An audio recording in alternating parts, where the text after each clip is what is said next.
আগের ভিডিওতে তো তোমরা দেখলে আমরা দুই বন্ধু মিলে এই ঠাকুরগুলো রঙের কাজ সম্পূর্ণ করেছিলাম। যেহেতু এই ঠাকুরটাই আগে যাবে সেই জন্য আজকে আমি বসে পড়েছিলাম এই ঠাকুরটা চক্ষুদান করতে। তো দেখো প্রথমে সাদা রঙের উপর আমি লাল রং দিয়ে চক্ষুদান করছিলাম, আর তারপরে দিয়ে দিয়েছিলাম কালো রং। অন্যান্য ঠাকুরের তো আগে মুখের রং করে তারপরে চক্ষুদান করা হয়, তবে কালী ঠাকুরের ক্ষেত্রে সেটা সম্পূর্ণ উল্টো।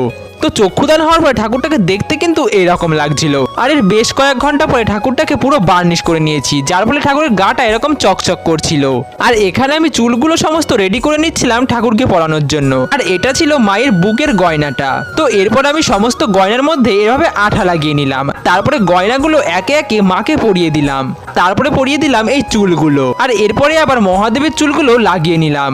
এরপরে মাথার মুকুট এবং নাকের নথ লাগিয়ে শেষ করলাম মায়ের সাজ। আর এছাড়া ওই ঠাকুরটার একটা চালি ছিল যেটার মধ্যে এরকম ভাবে কলকা লাগিয়ে নিচ্ছিলাম, আর তারপরে দেখো এটাকে সেট করে নিলাম। তো গাইস, ঠাকুরের ফাইনাল লুকটা কেমন লাগছে সেটা তোমরা অবশ্যই কমেন্টে জানাও।